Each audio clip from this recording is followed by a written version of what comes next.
Should be able to hear me now. Yes, Cam K here with you on GeForce TV, back for another week. We're still working on our appearance for uh, next week. Uh, Hopefully, our my arms will be in a better shape. We're still struggling with doing computer work and typing, moving the mouse around. So we try to limit as much work as possible. Uh, just until we feel a little bit better. It's not been fun, I'll admit. The recovery's been uh, it's felt a lot worse than I was hoping. Um, just minuscule things that you think you can do, you can't, and so it's frustrating. It's frustrating. It's extremely stressful. Um, Most people would be like, "Oh, time off work, that's awesome. I'd love that." I'm not that way. I like actually being able to do work, and not being able to do stuff really gets to me. Um, I'd love to be doing a lot more racing stuff as well, and can't really do that because of the typing, and um, so that's been a little rough, but we want to be back on here. John, thank you, buddy. I'm appreciative of that. Jonathan Schwemmler and the YouTube chat. As you see, we've got a couple things on the screen to start tonight's chat, and we're going to start off with that picture right beside me, and that's Ashley McMartin, Hudson Sellers, and Jocelyn Stevenson. And I want to give a big shout out to uh, Ashley and Jocelyn and the crew from Peterborough for putting on a bake sale this past weekend for Hudson Sellers. If you don't know, Hudson flipped in his Bandolero a couple weeks back and was pretty injured from that. He's gonna have a permanent injury from that wreck, and it I can't explain to you enough how awesome I feel that the racing community came and helped out the Sellers family. Um, no matter what people believe, that is going to be a lot on them financially. He was airlifted via helicopter to sick kids. I don't know what that would cost, but I can't imagine it'd be pretty cheap. Not to mention he's going to more than likely need to have physio and possibly more plastic surgery to repair his fingers. Um, that's tough, really tough for an 11-year-old to have to deal with that. So we know that there's great people in racing, and the Peterborough community put on this bake sale, and they earned about $1,900, um, which is fantastic. Us at Secret Scuffs, we wanted to make it an even 2,000, so we helped push them over the edge. But um, this is what the racing community needs to be about. We have those moments where stuff happens and we need to come together. I think you know we we didn't do as well as we could have with Dan Archibald's fire and helping him out then, but I know we could come together for this. It it sucks that a kid is injured. It sucks that he has to deal with this. Hopefully he'll be able to be out for the finale, potentially win the championship in the junior late models. I don't know how far ahead he is at the moment because the standings need to be updated from this past weekend. But um, this actually leads into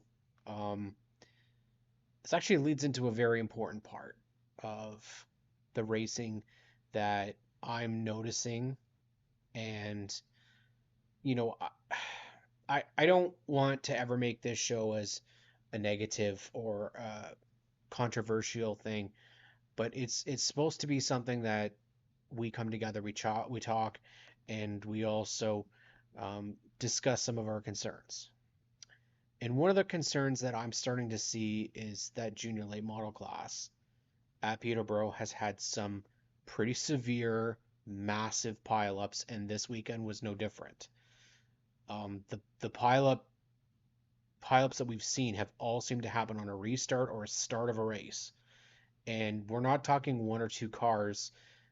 There was easily over 10 cars. And the one thing that we have to think about is that every one of those cars, there's a kid inside of it. So I don't I don't know what the solution is. And I feel for JP, I feel for the team there because they did something great. They brought in the junior late models, which ballooned. And I think they ballooned a little too quickly, where all of a sudden now there's 20 cars. Last year they had split the divisions. It was probably it was taking too long, honestly. It was two divisions. You had one that was the slow cars, one that was the faster cars, and but this year they brought them all back together again, and it seems like there's just been a real a real mess, unfortunately.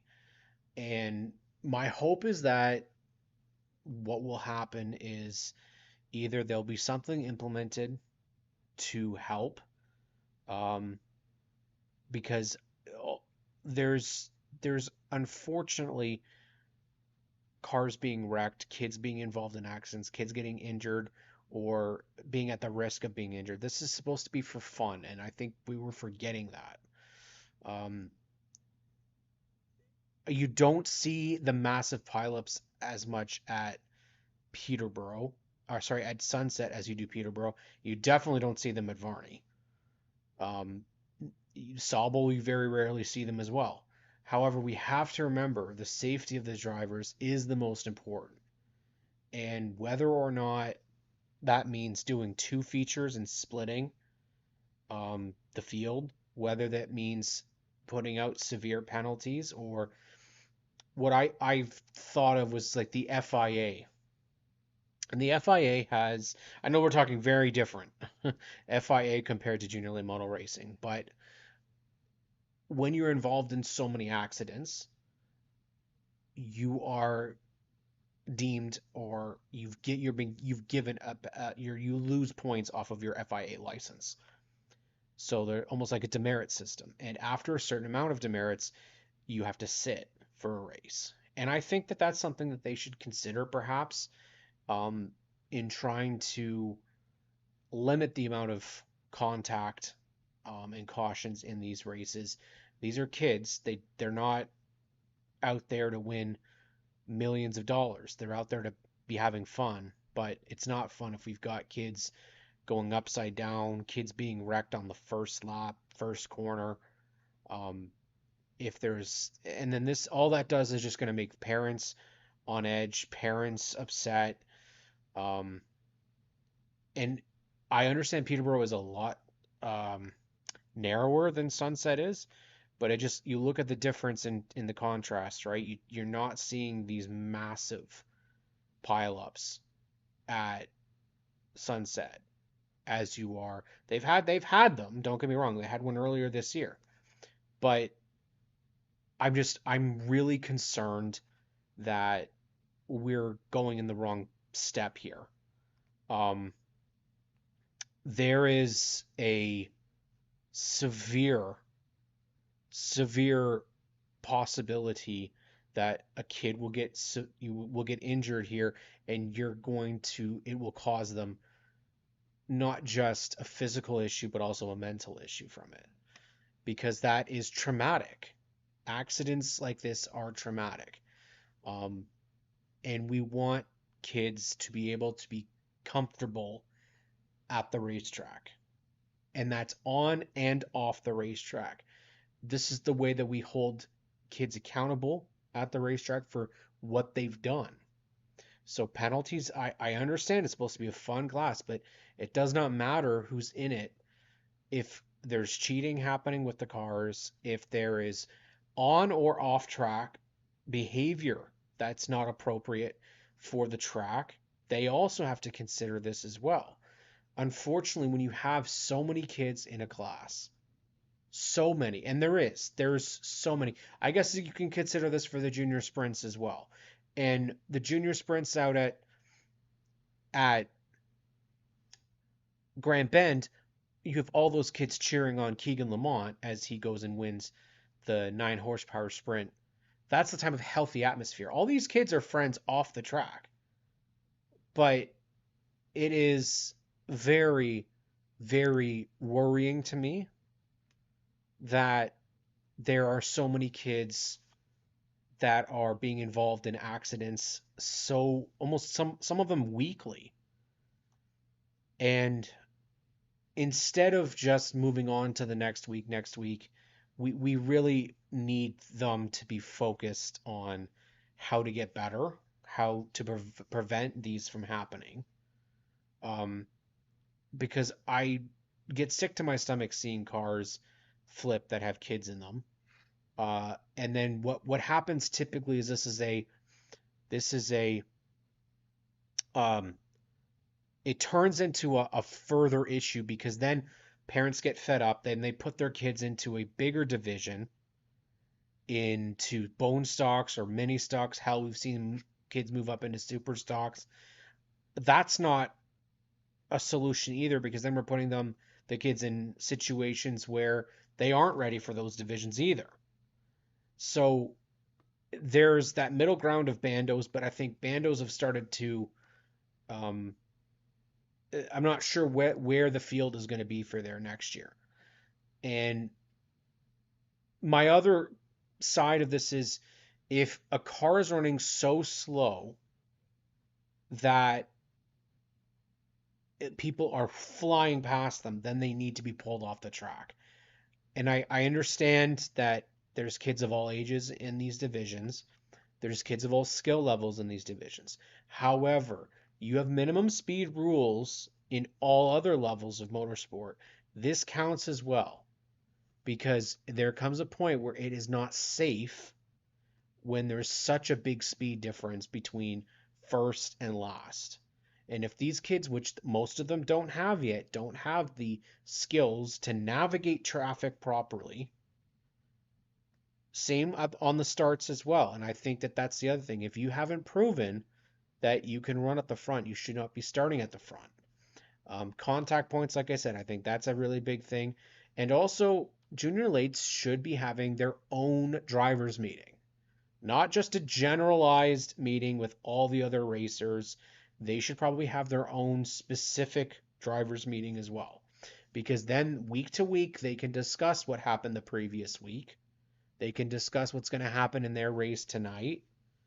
And lastly, I have not had full confirmation on this, but I really think that when you have, 5 to 6 junior late models, you don't need spotters. But when you have 18 to 22, it seems irresponsible now that we don't have spotters for these drivers. You need comfortable names, you need comfortable voices on the radio um, to keep drivers calm. The moves being made that I've seen this year are right at the start of the race. And we don't need crashes before we've done any laps. And it's happened multiple times. And as we've talked about, it's all about severity of injuries. And if somebody were to hear what's going on, hell, if the hospitals all of a sudden keep getting kids coming in every week from the same place, they're going to start questioning it. And insurance is going to go through the roof, right? These are legitimate issues that racetracks will have when it comes to it, right? Um, there is, it's tough. It honestly, it's extremely, it's extremely tough because I think you're gonna have to step back to go forward. There's kids in that division that have been there since the very beginning, the very start of the division in 2022. But they're all going to go through transition periods. There's new kids that have come in that have not raced before. There's kids that go out there that just turn laps. You know, there needs to be either, which I would be okay with too, a universal voice to all the drivers as well. Now I don't know if Ben and Ashley, you guys would know better than I, if there is somebody that, even if it's a race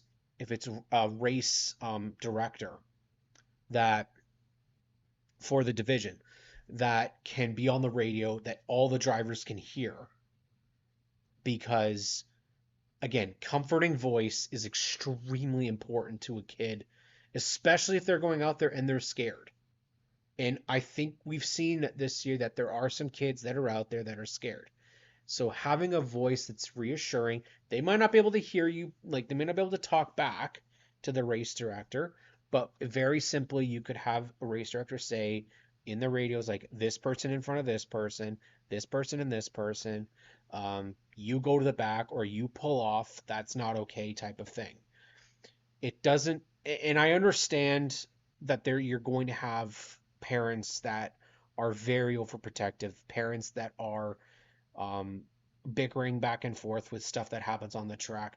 The reality of the situation is that's going to happen whether it's parents or it's crew members or it's the racer themselves. It happens in every level, right? But what it comes down to being is I really think that that division as a whole could use or utilize its own team, right? Um, Honestly, yeah, Rick, maybe one way direct with the race director at least would work for all levels, really. But I look at this just as I'm just so terrified that we're going to have a kid that's going to end up with a permanent, like we've already got a kid that's got a permanent injury from this, but one that's very severe, like a neck or a back injury that they could be paralyzed from a crash, right? One-way radios, absolutely, Rick. Something of the sort. If you have a friendly voice that that the kids are comfortable with, that they know who it is, and they're going to say, "Hey, you need to go in this position." That they think of it. The voice is the who you listen to. It doesn't matter what your opinion is. You listen to the voice, and you're going to try and teach them that, hey, and this is kind of where it needs to be. Um, Dave says should have two races depending on skill level. They used to, Dave. They used to have the two divisions. Um, and maybe it just comes down to if you were a newbie, and this is I'm just spitballing. I'm not trying to dictate or say this is what the track needs to do or other tracks need to do. I'm just saying that I'm seeing it at ONTrack right now, and it's because a they have a good problem, which is they have so many kids now that are racing. Yeah, the only thing I can think of is at Sunset is stop all the cars under caution to make sure we get the right order and don't do a million caution laps. That's fine, Ben, to a degree though. Like it's not solving the overaggression problem, right? So, and then the one thing that is being it's causing more of a problem is that then what happens is then you've got a parent screaming at an official because their kid and that's the thing that I'm hearing a lot of is there's a big difference between that. They brought the B main so the slower kids get more seat time. It helps them run. See, like I like that idea, Lindsay. I think it's just, you know, that's kind of the thing is that let's work to keep these kids racing together. The tracks, absolutely. Like I don't want us to be splitting kids up to go in 4 or 5 different divisions or them going to bone stocks. Like I don't think that's the solution here. Nicole says you could use the one ways for that, and then no worker needs to go out on the track. That's fair too. I think at junior late model level, junior late models especially, you need to have some sort of communication with a spotter or and some will disagree. Obviously, I know some will disagree. Some of the longtime racers will say, well, it doesn't teach you, and it's better to not have a spotter because that teaches you awareness and stuff. I almost think that um, that's a valid point, but do we risk that? racecraft over kids being potentially injured and wrecking a whole bunch of cars. If it's a particular driver, like I said, if you have contact points, this is something that I was talking about with several people this week, is if a driver is involved in an incident multiple times throughout the year, you get to a limit, and then once that you're at that limit, you sit for a race. It and it's not meant as a derogatory thing. It's just that you're not having a good season, and you need to just take a break. Um, it's a very kind of tough thing to witness, because all these kids are out there. There's pressures from some. Some are out there just to have fun. Some don't really care, right? Some are out there just puttering around, and they're doing what they can do to try and impress. But all in all, like, these kids want to go out there. They want to do what they can to win. A perfect example is I saw a driver in a heat race that I think is trying to be better. She's trying to learn, and she went for a gap, and it didn't work out for her. That was more, it looked like an innocent mistake, going on the last lap, trying to go for it. But it's these wrecks that are happening on the starts and restarts before we really even get going that is a problem. And I know that back in the day, Connor Ellis, Tegan Ellis, Cody Wilds, Donovan Clark, they all talked about having education classes at Delaware Speedway, that Delaware actually did those. And Rick brings that up. He says, do they have orientation sessions? That's a good idea, actually.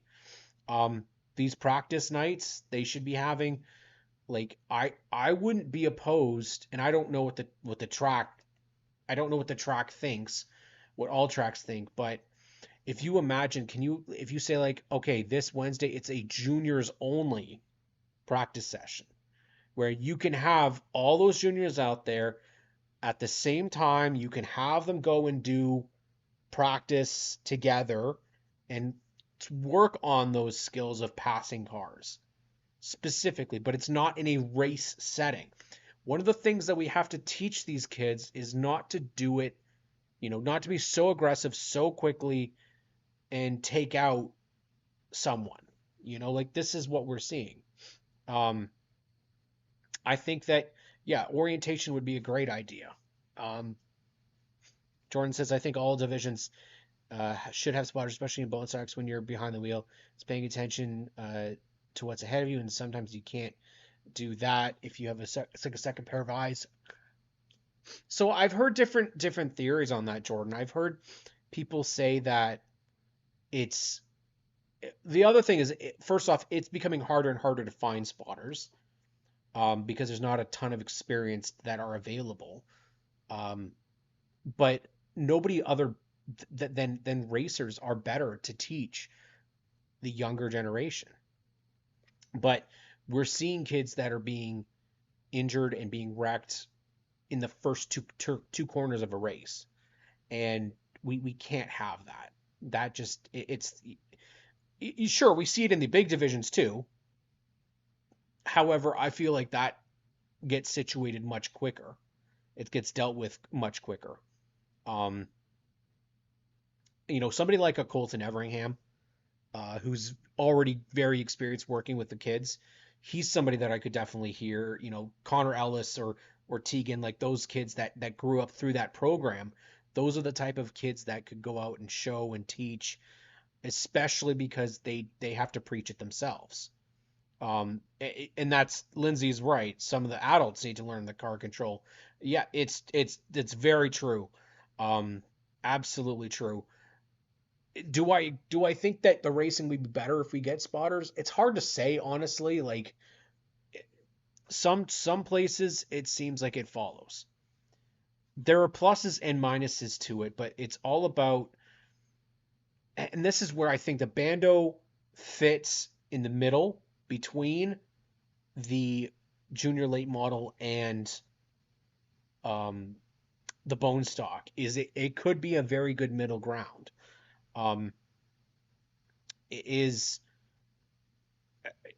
there's a lot that I'm seeing that needs to be worked on. There's especially these last couple of weeks, we've had so many wrecks, and we just don't need to see that in 2025. These people, we're not made of money, and what we've learned is drivers are not invincible. They can be hurt, and we've seen it multiple times in the last couple of weeks with people being hurt. And we really need, we really do need to consider having some sort of a strategy to try and combat this, because you've kind of got a couple of different problems right now. So we'll take an example of, say, Landon Sellers. So Landon Sellers is Hudson's brother. Landon Sellers grew like 3 feet, right, over the winter time. He is extremely tall, right? All of a sudden now he's so tall that he doesn't fit his old junior late model. That's a very serious problem that parents can deal with. I think Thomas Gibbons is the same. He's a really tall, lanky kid. So they sometimes they can stay until 15 years old, but not all these kids are going to be able to fit in their cars until they're 15 years old as well. So Bando opens a little bit of possibility, from somewhere to go.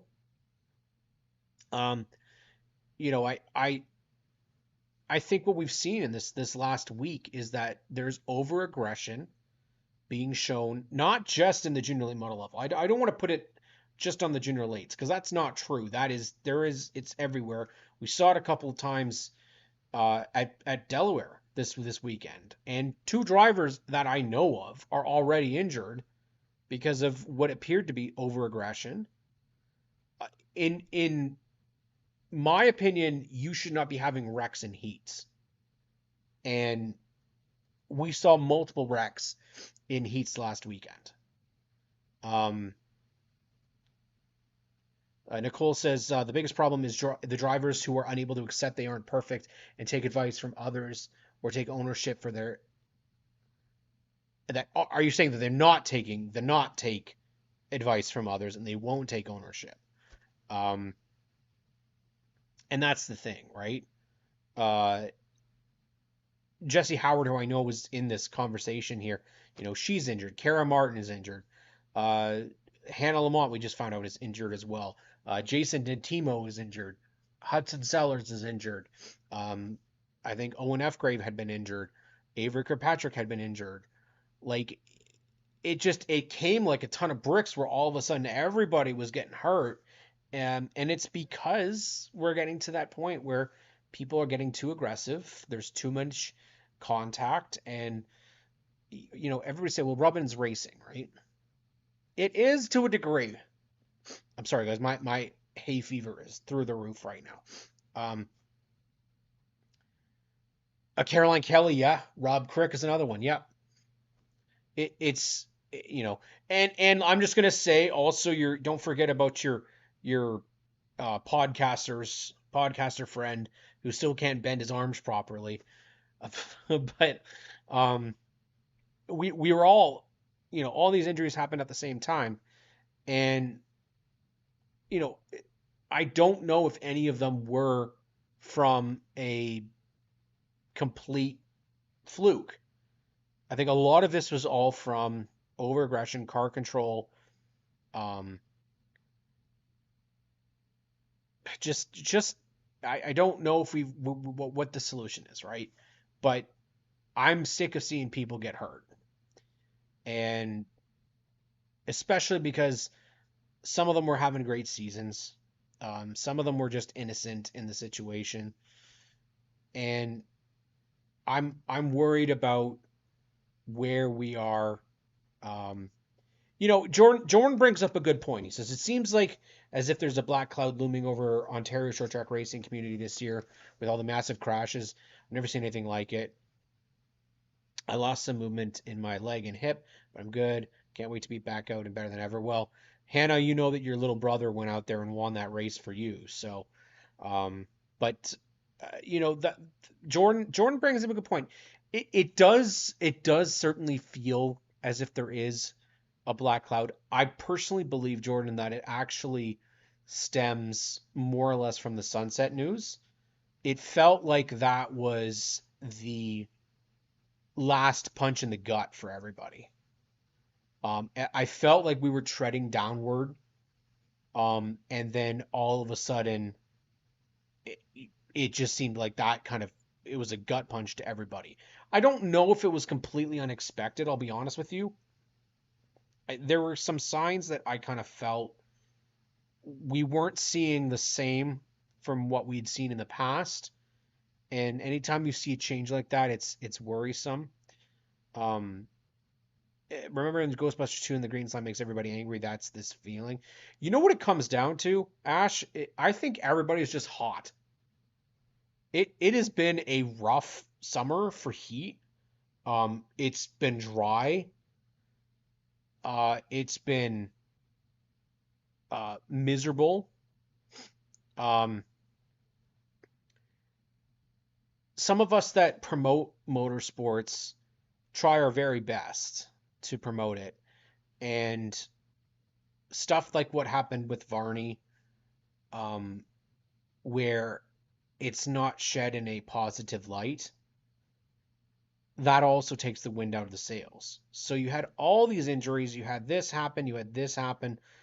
Everybody's just kind of done.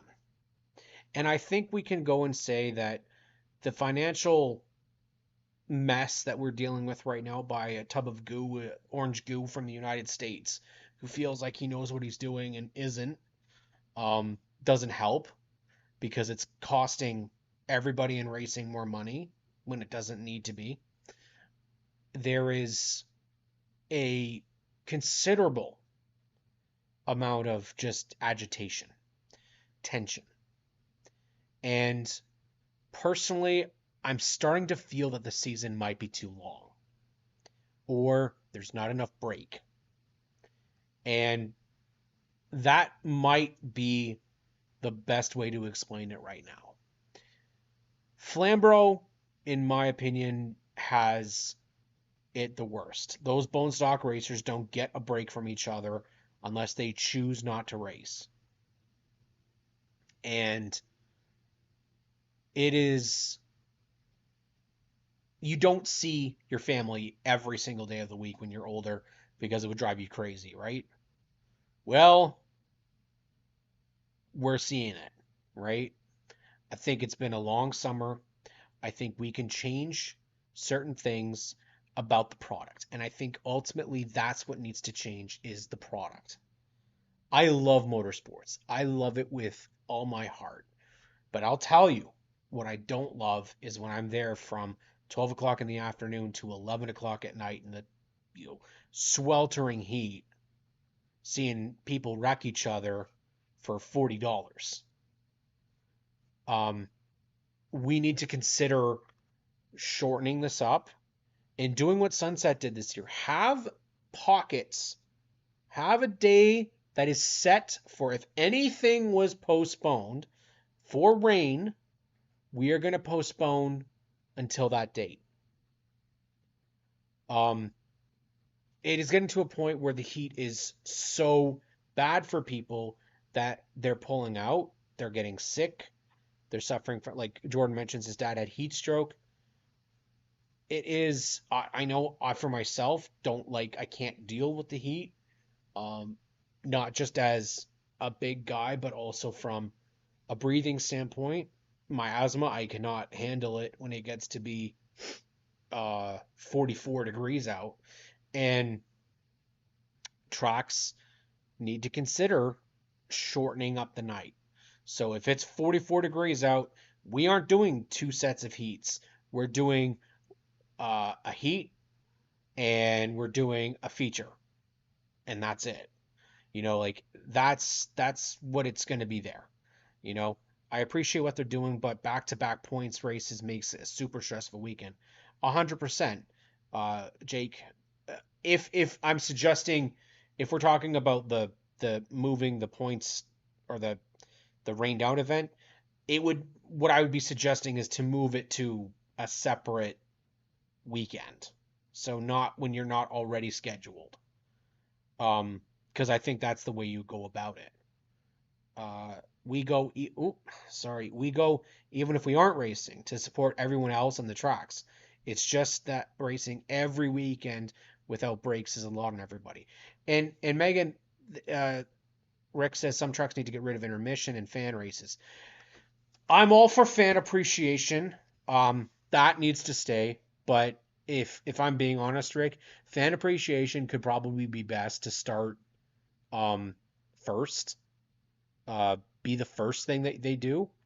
Um, the issue is that racing is never going to be out of the heat. It's always going to be there, and you have to be able to make decisions on the fly.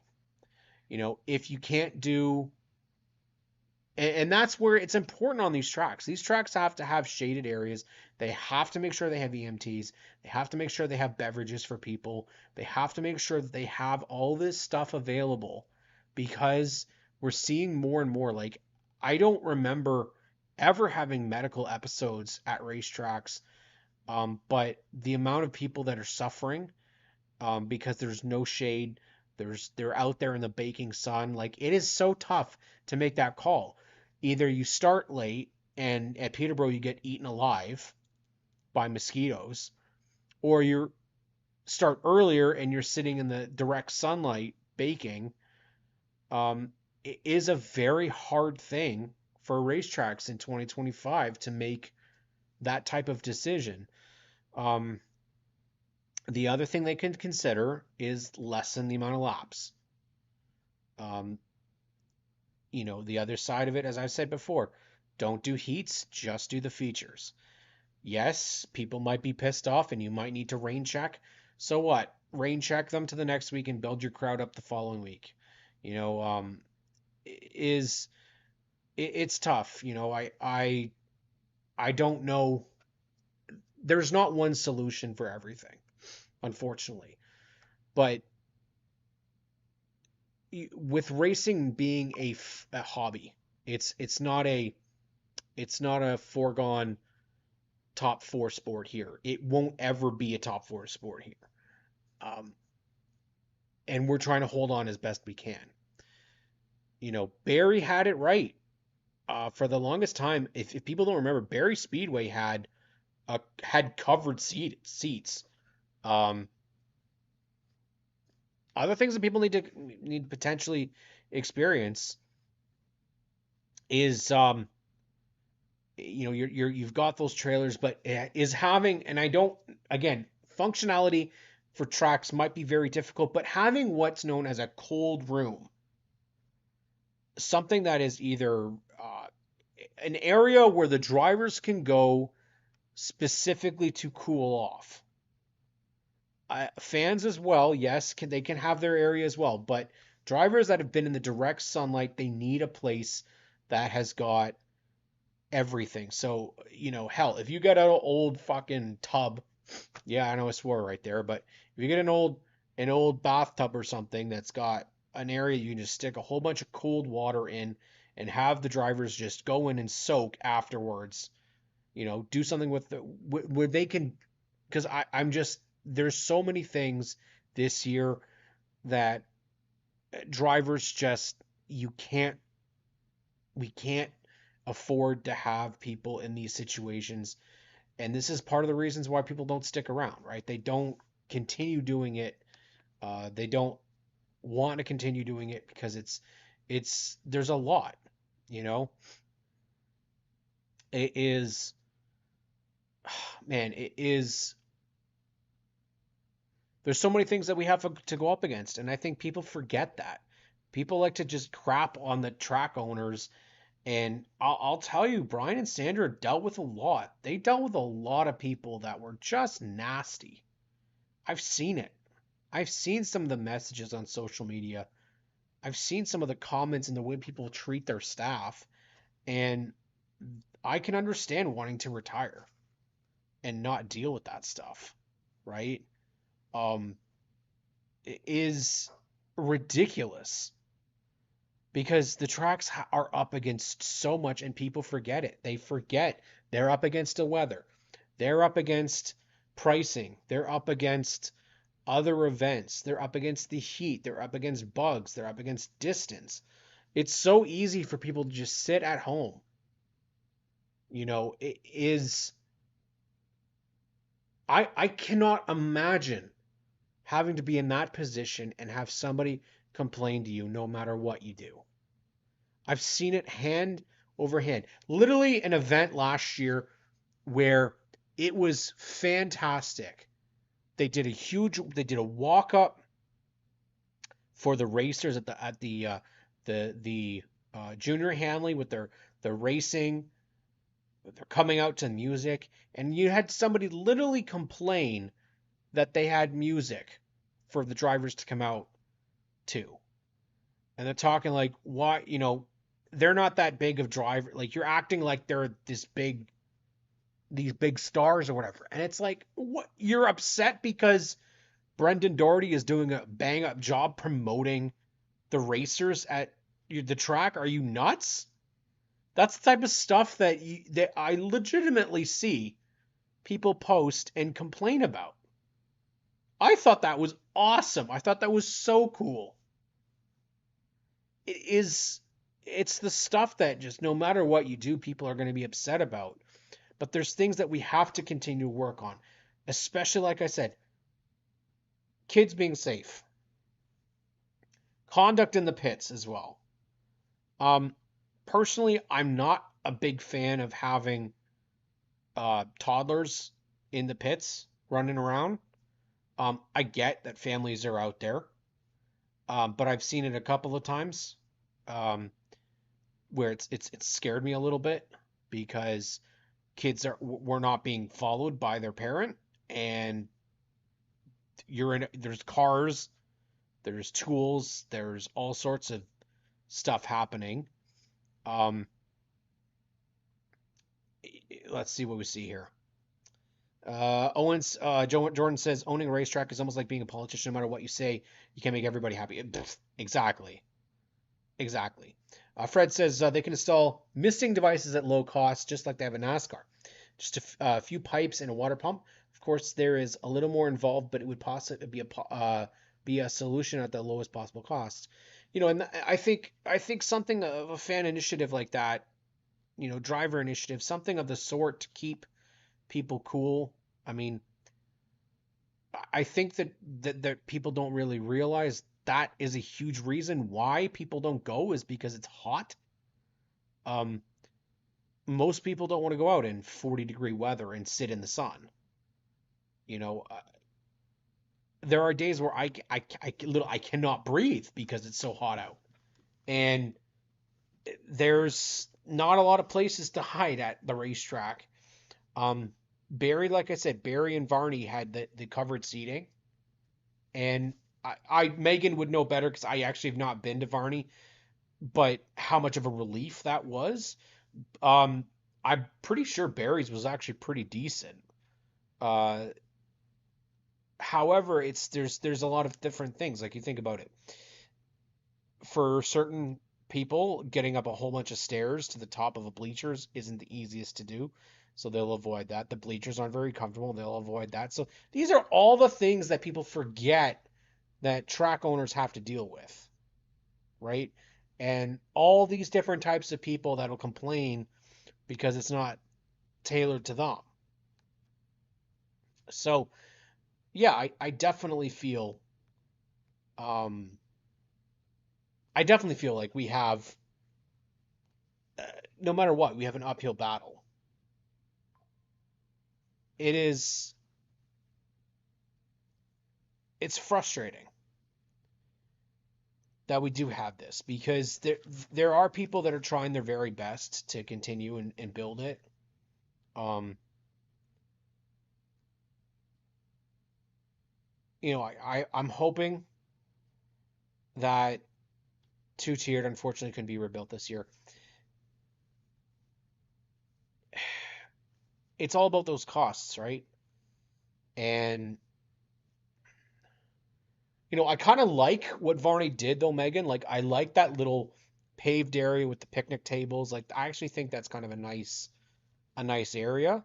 I liked that kind of look to it. As you probably can tell, I'm all about making sure pavement is nice and flat at racetracks, especially after what's happened to me this year.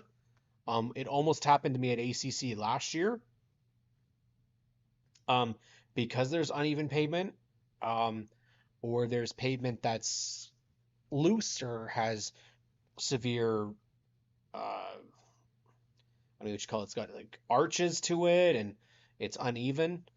Um, so there's a lot of different things that we can harp on about that. But one thing I do want us to know is, and us to think about is all of this stuff comes into what a track owner has to deal with. So when I come at to start this show talking about wanting to fix or talking about a concern, I'm not going out there complaining about this.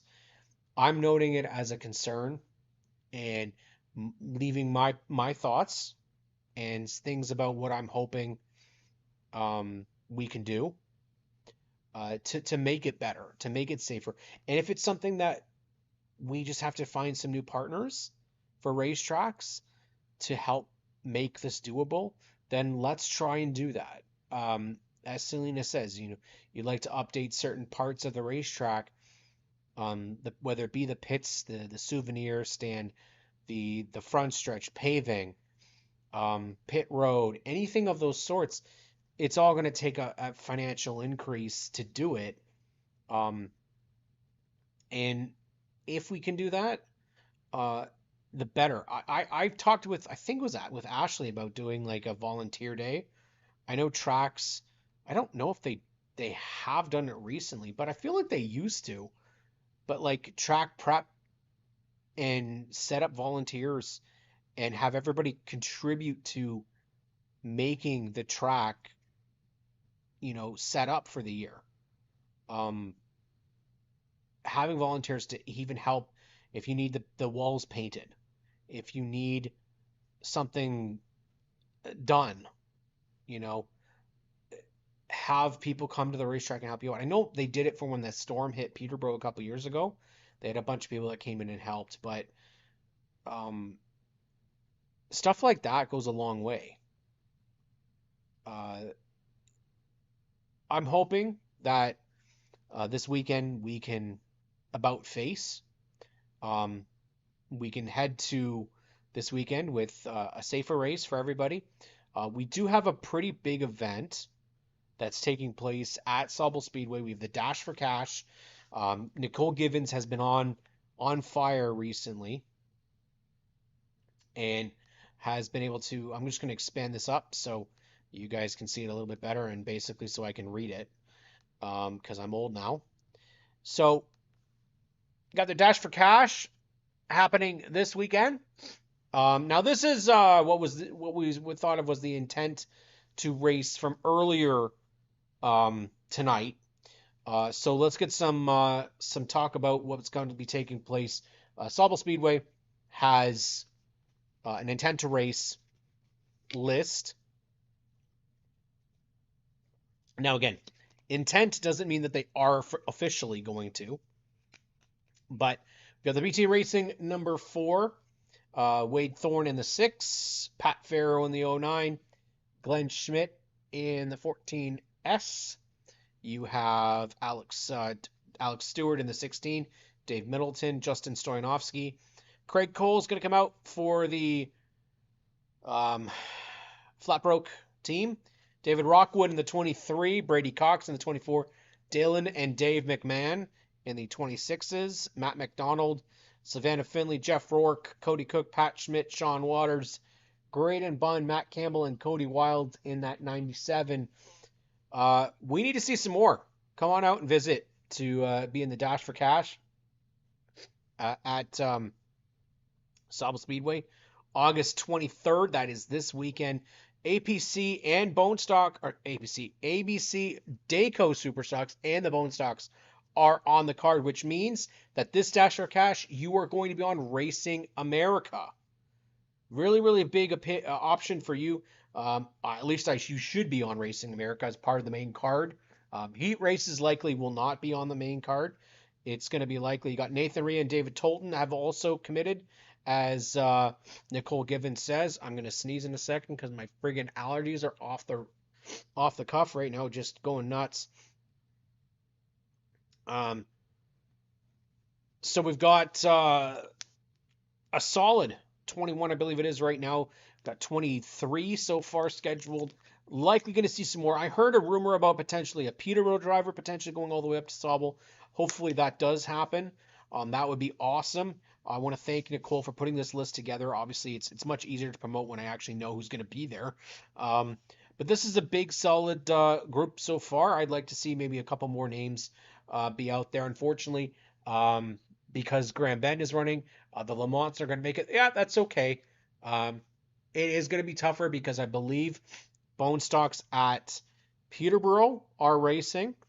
I don't know about Sunset. Jordan might be able to confirm with me about that. Delaware, the bone stocks are off though the night before. So if you're at Delaware, get your butt up to Sauble Speedway for the Saturday. It's a dash for cash. There's some solid money on the line. Uh, so Nicole can probably help how many cars will make the main race. Um, if I'm not mistaken, it was 24 in the Dash for Cash earlier this year, if I'm not mistaken. The Bones are on Saturday. Okay, so so we've got unfortunately Sunset. Likely you're not going to see those guys out there, especially not Steve Oakes. He's battling for a championship right now. Um, Peterborough, Bone Stocks are on the card as well. Flamborough, they're on the card. So those guys you're not going to see. Varney, they're on the card as well. The main source of cars is likely going to be from Delaware Speedway. So you're not racing from Delaware on the Saturday. So get your butt up there and race at Sauble Speedway. Yeah, it's unfortunately it's tough to do a dash for cash when everybody else is racing that weekend. But we will like we will have somebody that'll make the charge over. Obviously, you got Craig Cole coming over with the Flatbroke team, who will likely be a favorite to win. Frankly, Chris Lawrence at BT Racing, knowing Chris, there's no chance in hell there's going to be only one car from his stable there. He's going to probably, especially because they're not racing the night before. I don't see the 28 BT on here. I could see that car there. It just depends whether they're going to go to Grand Bend or not, right? Um, Hannah says she would, but she's determined to help her car. Yeah, you got to work on your car right now. Um, I think if we could get up to the 25-30 range, that would be solid. 22 is still decent for these guys. I think 25 would be very solid. Um, if it's 24 that they take, it is going to be 24. So confirmed by Nicole Givens, it is 24 cars that would make the A main. So right now, everybody would make it because there's not 24. Um, there's 23 right now, but just saying, if you get over 24, which looks to be likely. Anytime we do one of these things, there's always a group who don't mention on social media. They like it to be surprised. That's normally Chris at BT Racing. He likes to surprise. And knowing Chris, he could show up with friggin' 5 cars. So, um, it's very possible. Uh, the likelihood is that you're going to see, I would expect, upwards of 25 just based off of what we see right now. Um, and I just pray for no weather this weekend, honestly. I will point out before we wrap up the show tonight, uh, Delaware Speedway on Friday. It is a small card, just your Epic Racewear modified division and the Pro Late Model 75 lapper with King of the Hill. Rogers TV is not there on Friday. Okay, so just make sure you remember that. Not there on Friday. A note about stickers and scuffs. We are planning to be back in September, following as much as we can try to, following the final Oshweekend and Delaware races that are broadcast. We do not want to interrupt those races, but we are planning to be back Then we're working on a big show. We're going to try and have some pretty big names for our first return back. Um, Going forward, Stickers and Scuffs is only going to be a live show. So please make sure you guys tune in for that. Dylan wants to travel to all the different tracks. Unfortunately, I won't be able to go to Sunset unless someone takes it over. Selena, it's one of those things. I've heard it's not good. I've heard it's going to close. I heard it's not going to close. This is what I will say with regards to Sunset. Unless it comes from the track itself, it's all just talk. And that's the way I'm going to phrase it, because I've heard, like I said, 4 or 5 different ideas. I've heard at least 10 different plans of what's happening. People saying, oh, it's the hospital. Oh, it's this. Oh, it's that. Um, all I could say right now is that statement that was put out does not say the track is closing. All it says is that it is the final year for the Todishes as part of Sunset Speedway. So does that mean that someone's going to go in and take care of it? I don't know. All I know is that we currently have Jukasa that's still sitting there. People that are wondering if it's this person or this person. All I can say is do not pester people like Corey McAllister or Glenn Stiers asking them if they're buying the Speedway. Um, a lot of the times that's business that is no one else's but the people involved. So most people wouldn't even say it if they were. Uh, and it's just that's not really the nicest thing to do. Um, I know I've been asked by people if this person's buying it or this person's buying it. Um, it's that's not that's not what you do. If you're going to go to any corporation and ask them what mergers and acquisitions they're working on right now, they're not going to tell you because legally they can't. So um, just know that there are a lot of people involved in the track. I've thought of it as they put so much work um, into that facility that I would hope that no one just lets it go. Um, as Rich says, from a corporate sponsor standpoint, to a new promoter would need to be in place soon, just from a financial standpoint. So my understanding is that there is a group of owners that own this track, and this is just a section of that group of owners. But this group of owners that is not coming back was the group that was running it.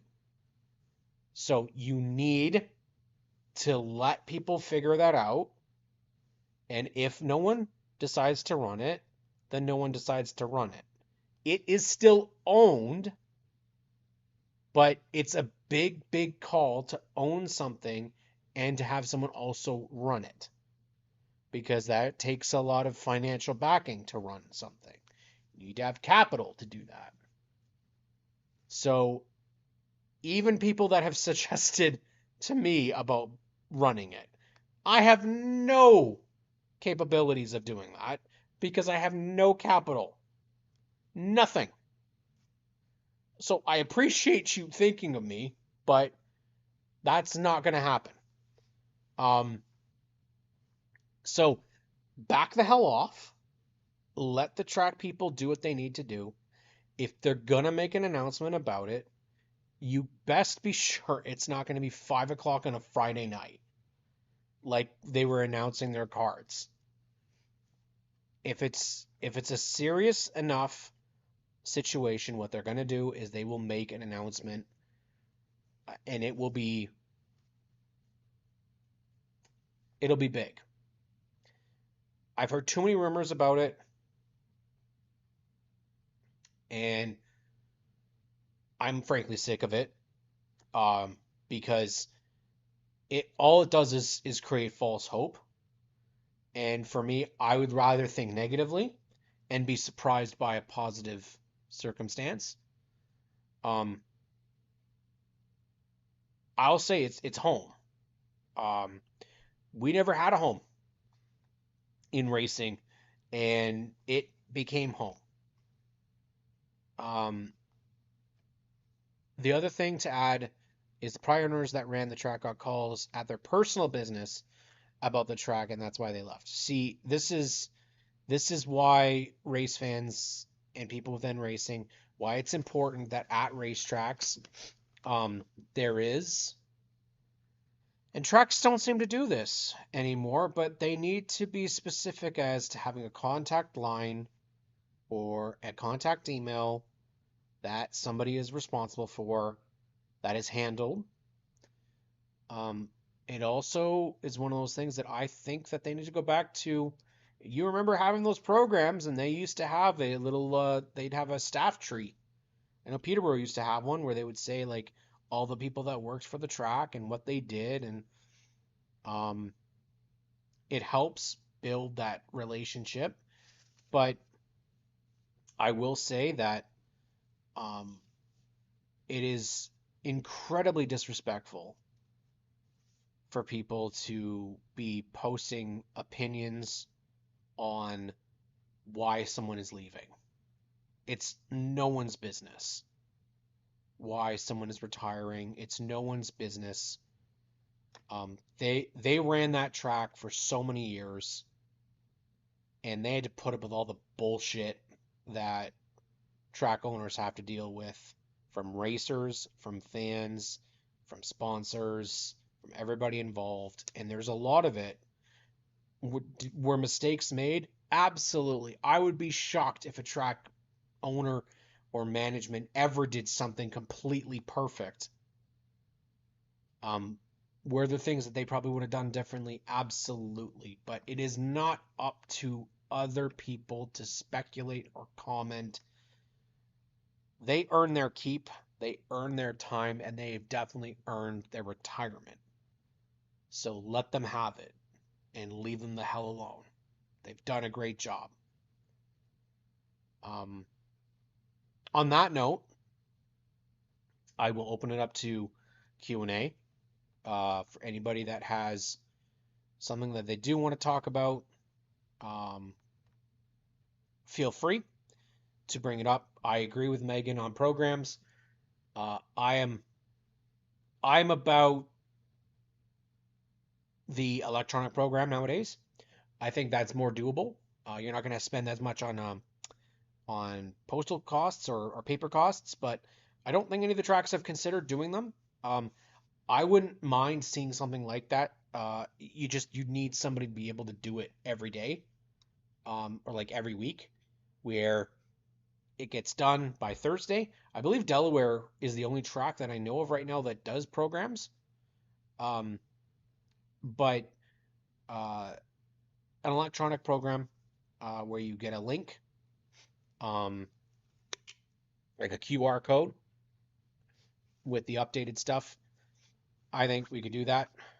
I'm going to give a quick call out. Lindsay says, a little biased, but an amazing racing at Grand Bend.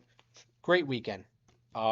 S&S racers, for us, Mac Ingram and Keegan Lamont both scored their very first victories in their in their respective divisions. Uh, Made me a tad emotional because I know where Keegan was last week. He wasn't feeling very good about how he finished, and Keegan's a kid that came back from a broken leg last year and got himself a victory. And after his sister gets hurt the night before, um, good on him. Mac, what can I say about Mac? I mean, he's one of the kids that I call him a kid, even though he's not a kid, but he uh, he was one of our first fans in S&S, and um, he we suggested that he get up with BT Racing, and Uh, got the opportunity last year to do a couple races, and he ended the year with a podium. It had been a pretty rough year, first year for him, and it was a really rough first feature yesterday for or on Saturday for him too, and um, but he second feature car came alive, and he really was benefited because he didn't have any cautions to deal with, and he just drove away. And that's why I love the inverts at Flamborough. I know a lot of people don't like them, but for me, I mean, you got to see Rachel Mitchell win based off of an invert. You've seen Mac get up there, and that's just what they need. They have the opportunity to get up there and battle. Steve says, I kept all the programs from when I was a kid. I love them. Maybe a program just once a month would suffice. I loved having the programs, Steve, because the covers a lot of the times are really badass. It's just I don't even remember, and maybe you guys can remind me, but if it was track staff that put that together, because the amount of work that was here comes Nala, the amount of work that was put in at the tracks on the product, and maybe that's because it was they were doing better. I don't know, but you definitely have to look at the benefits of that. That helps. Um, it helps drivers to get known. It's another avenue for the sponsors. It gets the schedules out, point standings, results. Megan says still have programs from years.